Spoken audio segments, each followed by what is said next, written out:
Thanks for tuning in to more college football talk on the Our Lads Football Network as we talk Big Ten football, the Iowa Hawkeyes. And if we're going to talk Iowa football, no better source than to reach out to Tom Kakert.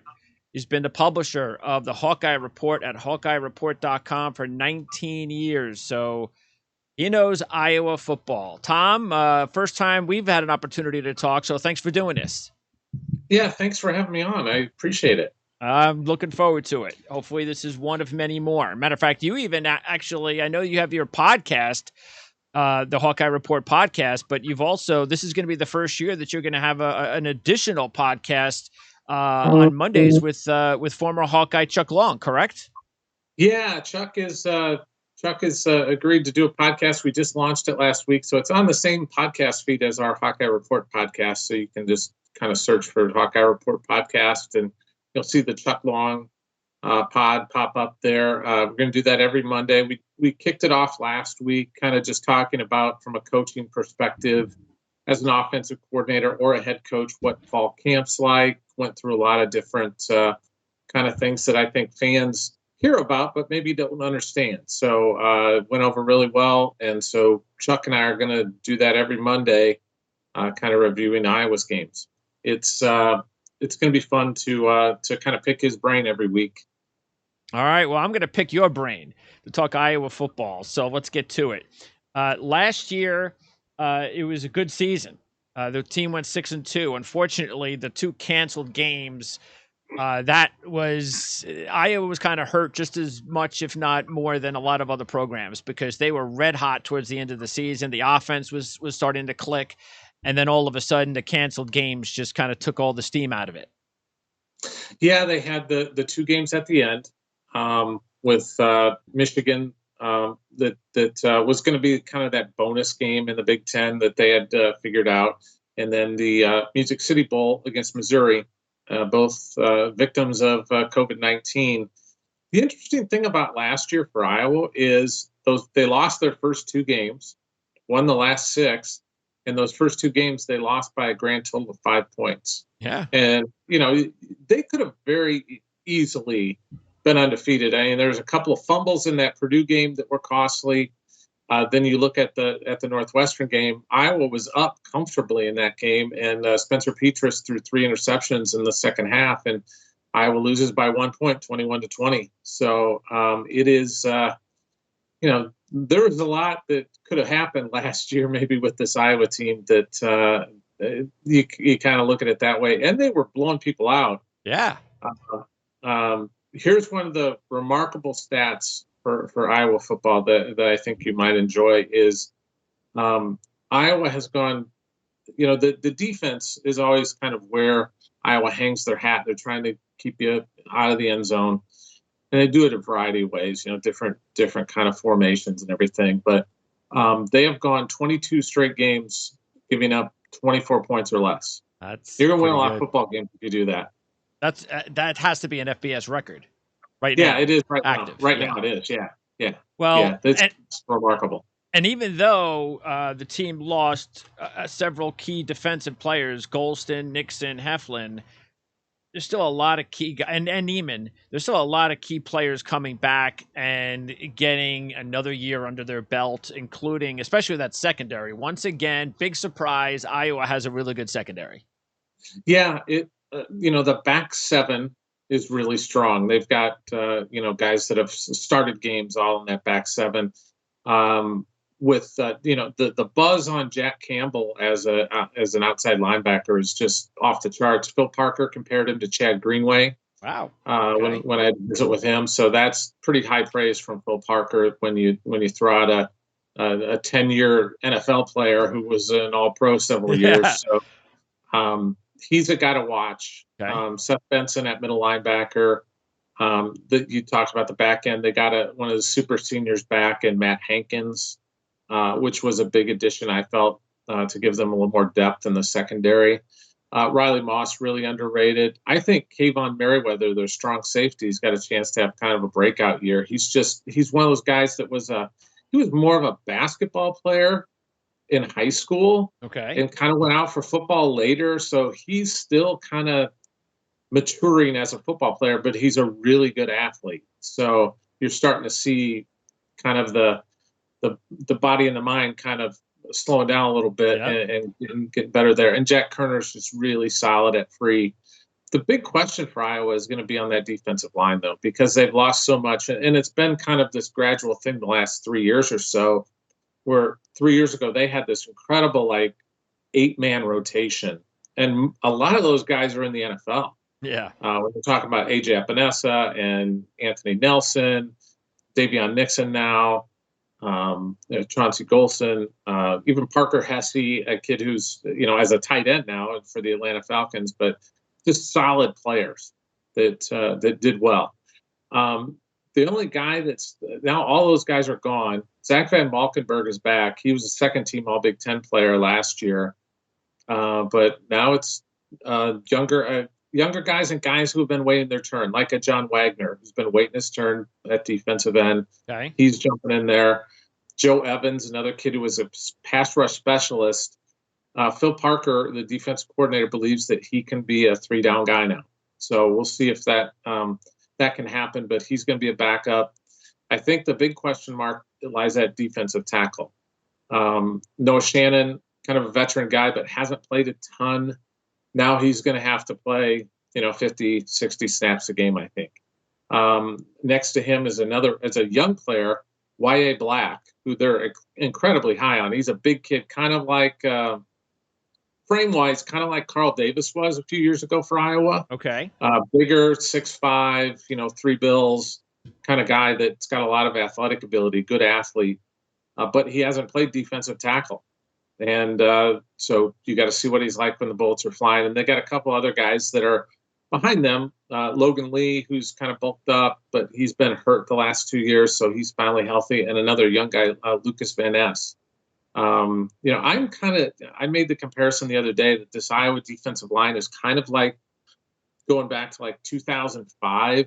Because that 2004 group had like Matt Roth and Jonathan Bobineau and guys like that, and it was a senior group, and all those guys graduated. So it was this next wave of guys, and that included like a very young redshirt freshman Mitch King and Matt Kroll, and guys who developed into really good players, but they were just untested starting the season. Brian Madison, Kenny Webema were both the defensive ends that year too. Okay. Younger guys. So sure. I kind of compare it almost to like something like that.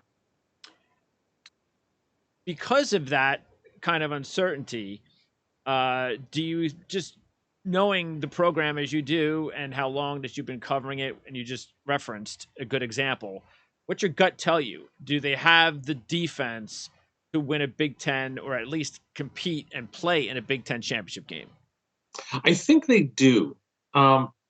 Just because I've just seen Phil Parker kind of just figure things out along the way. Do I think that it could get bumpy at times? Do I think that 24-point streak's probably going to go by the wayside? Maybe in week 1, maybe, maybe in week 2. Yeah, maybe. There's the real possibility. That's a couple of tough openers for Iowa. That's actually, I actually sorry to interrupt you, but actually is one of the toughest first 2 games on the schedule for contending Power 5 schools. Yeah, it's 2 top 20 teams. Hosting Indiana and then going to Ames. And, Indiana is still coming in with that chip on their shoulder. Everybody's saying, well, maybe it was a one-year wonder with Tom Allen. A cute story last year, all the love stuff and all the locker room speech. You get, Tom Allen, he's great, all that, But Indiana's still Indiana, and I think they've got a pretty sizable chip on their shoulder coming into Kinnick Stadium. And Penix is going to be super motivated after tearing his ACL last year too. So true. And they've added some really talented players through the transfer portal too. So they're going to be a tough game. And the trip to Ames is never easy for Iowa. And the other thing is Matt Campbell's 0-5 against Iowa. Yeah, I mean, that's the one thing. That's the biggest hole in his resume, and they don't like each other. Okay, everybody will play nice, but Matt Campbell's got to got to burn the saddle for Iowa, and Iowa doesn't like Iowa State either. So. Yeah, and sooner or later you're going to lose. It's just you can't keep beating Matt Campbell at Iowa State, especially he's got maybe his best team. Yeah, he's got his best team. It might be the best Iowa State team in history, in their school history. I mean, it just may be. I don't think they've ever been a top 10 team coming into it. There you go. Yeah. Well, So. the schedule is going to be tough right out the gates. The defense is who knows, but offensively, you talked about Petras early in the season. He struggled, seemed to play a little bit better later on. What's the prognosis for year 2 as a starter? He's really. I think they're coming into the season. People ask me what are the kind of keys to the season, and I said there's a 1 and a 1A, and you could flip them back and forth. One is we talked about the defensive line, because everything that they do is predicated on stopping the run. And if they can't stop the run, it's going to be a long year for Iowa.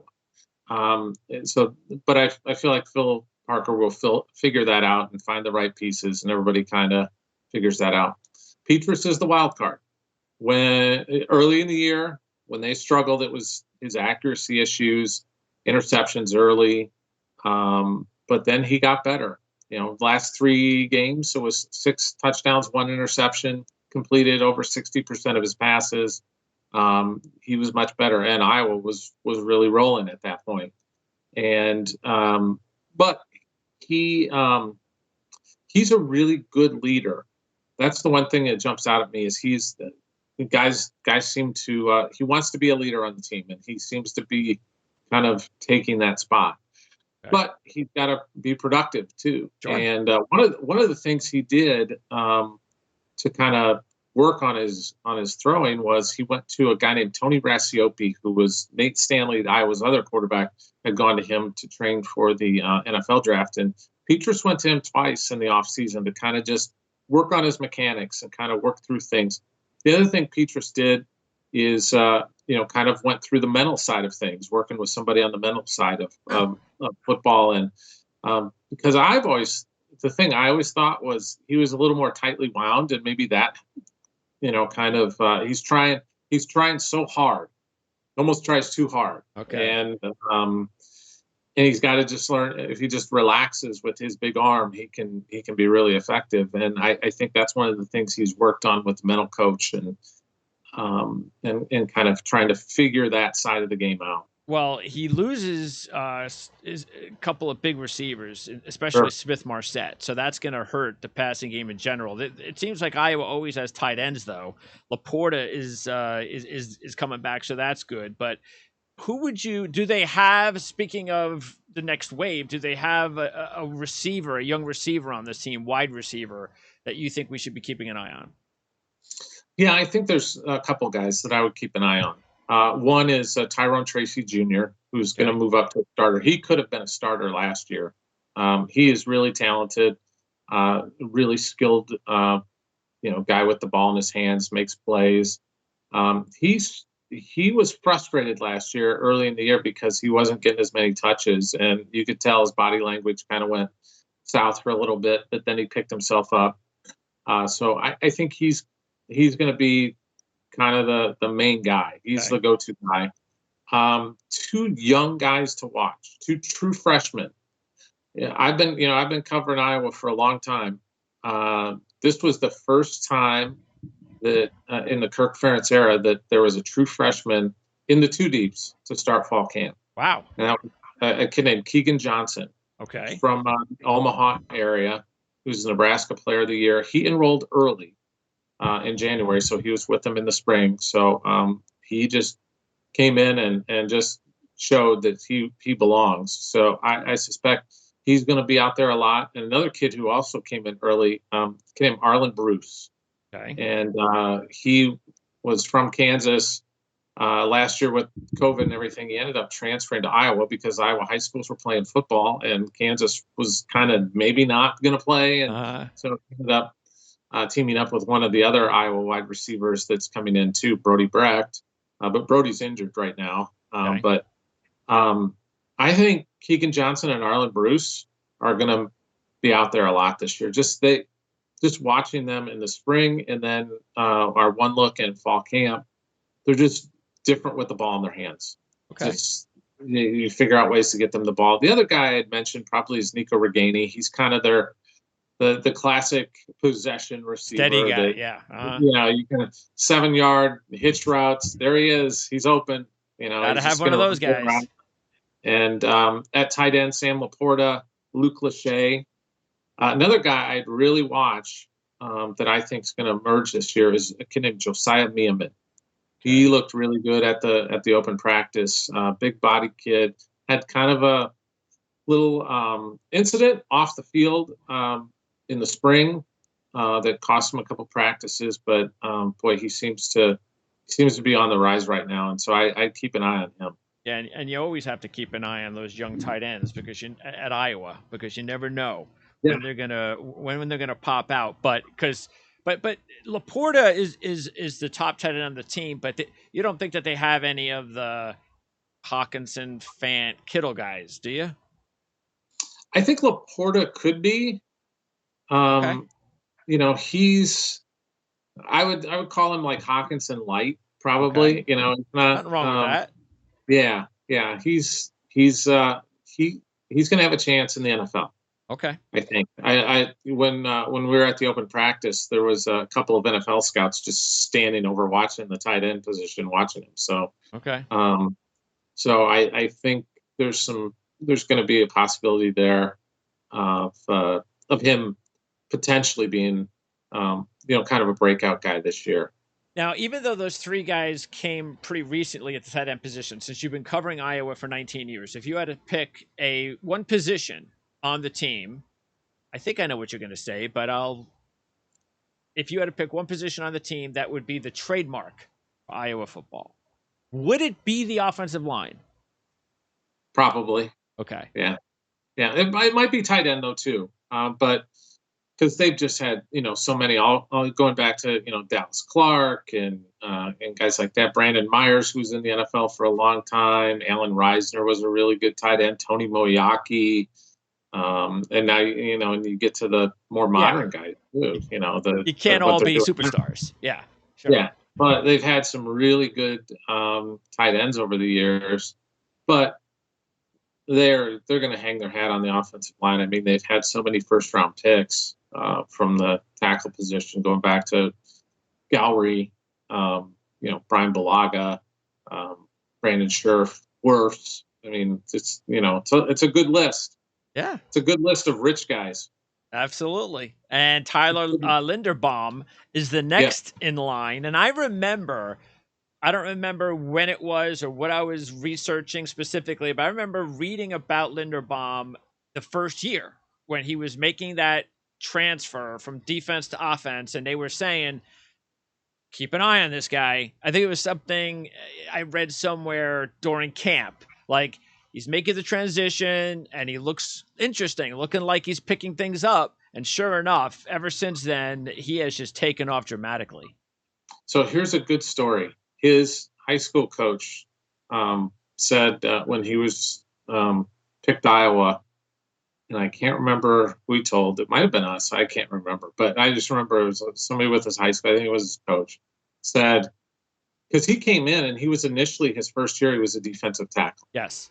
That was what they were going to have him play. And he switched to center during bowl prep that year. So his high school coach, before, when he came in as a D tackle, said he could be a really good defensive tackle. He could be an All-American at center. Wow. And he's right. Yeah. And maybe even more than that at the next level. He's the best center coming into the year in college football. And he's just, it's that wrestling background, I think, that helps him too. He understands leverage. He's just a hard worker. Wants to be better. He could have went to the NFL last year and probably been a second-round pick, third-round pick maybe, and done well. And probably, maybe started this year for an NFL team. Sure. They wanted him.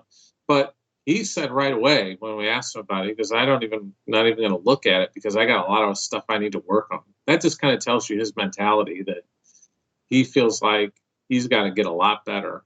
And that's going to be interesting to see, how he develops. they've had, along the offensive line, they've had one injury in camp, and that was a kid named Tyler Schott, who's started the last couple of years at guard, on and off, had some injuries. He's one of their best players on the line, isn't he? Yeah, he's really pretty good, and he's going to miss the first couple of weeks, and you'll enjoy this.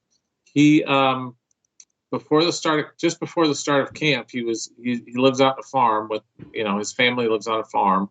He was out helping him bale some hay, and he jumped off a hay bale, a 6-foot hay bale, and broke something in his foot. Oh, geez. Only in Iowa can that happen. Only in Iowa. Oh, and he's like, I've done that hundreds of times in my life, jumping off hay bales, and just to come down from it. And sure enough, this time it hurt his foot. So, they're the big question on the offensive line this year is they're young at tackle. Okay. They're really young at tackle. There a kid named Mark Kallenberger had a chance to come back, and he would have been a 5th-year senior, and he decided he was done with football, so he's moving on. And so he would have kind of been penciled in, I think, at left tackle. And then you just have really kind of one question mark at the other position. But now they had both. So left tackle, it looks like Mason Richmond, a redshirt freshman, is going to end up being the starter. They had Jack Plum out there as well. He's battling for that job. But from what we can see, what we've seen, it looks like Richmond might be winning that job. Okay. On the other side, a kid who's a former walk-on, Nick DeYoung, is probably going to be the starting right tackle. Okay. He's going to be backed up probably by a true freshman, Connor Colby. And again, that doesn't happen very often in the Ferentz era. Tristan Wirfs was one guy that is a true freshman that got to play right tackle. Yeah. But you see how special that kid is. Yeah. He might be, the best right tackle in the NFL right now after 1 year. So that's a very young line. It is. Cody Ince is going to be one of the guards, and he got some experience. But then, without Kyler Schott in there for the first couple of weeks, there's going to be a young guy that's going to get in there. Justin Britt might be that guy. Might be Tyler Ellsbury, the redshirt freshman. So both lines are going to have to grow fast, and that's going to be the key. And for Iowa, it's always about two things. It's about stopping the run and running the football. And if they do both those things, like last year, they were outstanding against the run. I think it was 2.9 yards per carry against the run. And they, on the offensive side, they hit their number, 4.5 yards per carry. And that's been kind of the number that they've wanted to hit. And luckily, they've got Tyler Goodson back, and we haven't even talked about him, and he might be the best player on the team. Yeah, I was waiting to. That was the next guy that we were going to talk about. Yes. Yeah, so Goodson is just terrific, and I saw something last year that I never thought I would see from an Iowa football team, and that was Kirk Ferentz running the Wildcat. Oh. They ran the Wildcat last year with Goodson, and it was really effective. And because Kirk used to joke about it, what are we going to do? Run the Wildcat? Ha ha ha! And he did, and it was effective. And Tyler's really good in that spot, and he put Tyrone Tracy back there, and they just kind of ran Goodson out of that. They didn't really even run Tracy, so they never threw it. So they've got a lot of things that they could tinker with that Wildcat. But Goodson's he's terrific. Breece Hall is getting a lot of the attention in the state, and rightfully so. He's a terrific back. Iowa might end up with the two best running backs in the country. Wow. So Goodson's that. Yeah. He was first team All Big Ten. He was first team All Big Ten last year. Mm-hmm. So he's very adept at catching the ball out of the backfield. He's a really good back, just pure running the ball. Okay. And they've got a nice backup. They're going to miss Mekhi Sargent, was his backup last year, and Mekhi's turning heads down in Tennessee with the Titans right now. They might even make their roster, but Ivory Kelly Martin is back, and he's a veteran senior. A few years back, he was actually the starter going into the year, and then he had a high ankle sprain, and missed a lot of time because of that and kind of lost the job. And but he's healthy after an ACL tear in December, and so he's going to be looking to make his mark as well. So they're pretty well stacked at running back, and a good kind of 1-2 punch. But Goodson, I think he's got the potential to have a really fantastic year. He said in the spring his goal this year is to win the Doak Walker. So he's got a lofty goal out there for a running back.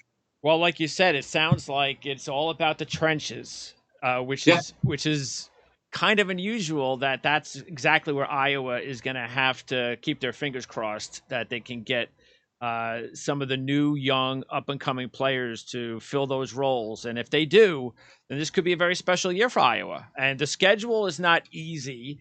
I know I've heard some people say it's not all that tough, but I don't know. I mean, that's probably because they're not in a certain division, but still, Penn State, Iowa still has to play out of the opposite division. We talked about the 2 games to start the season, and they got to go on the road against Wisconsin and Northwestern, which you never know what you're going to get with Northwestern.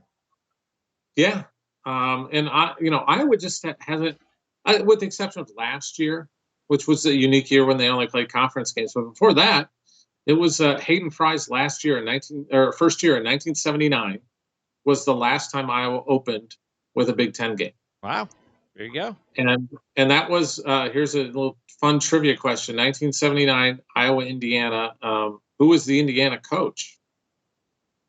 Indiana coach Mallory? No, Lee Corso. Oh, Lee Corso. How many years was he there?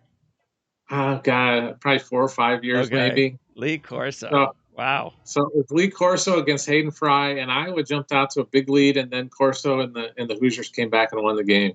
Okay. Wow. Okay. Wow. 1979. That's when you know it's a long time ago. You start Lee Corso on the sidelines.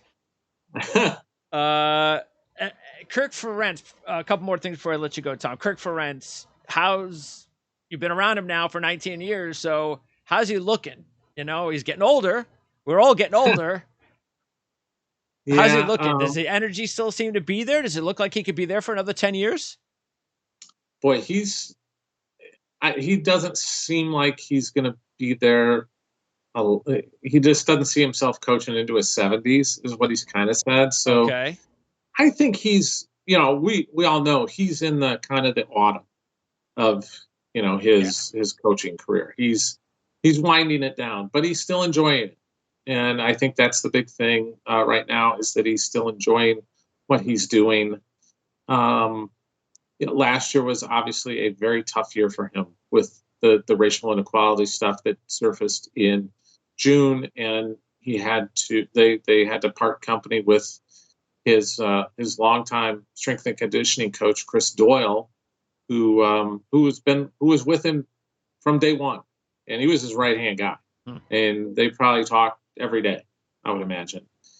I still think I was kind of in some ways recovering from that, and just but I the other thing is in the recruiting trail, I think schools are certainly using Kirk's age against him at this point. So that's when you worry about it, because that's what started to happen at the end of Coach Fry's tenure too, is that they started to use the age and everything. And Hayden's last year was a rough year. It was like 3-8, and they lost their last 8 games or something. It was a rough end for Coach Fry. And that's the thing I think Kirk would want to avoid, is just kind of, you want to leave on a good mark. It's interesting. His son, Brian, is the offensive coordinator. And for a long time, I think everybody kind of assumed there'd just be some sort of handoff to Brian. But I think Brian's a really good coach. And I think he's got the fit of a head coach. He just feels like one to me. But Brian also kind of got wrapped up in the racial inequality stuff.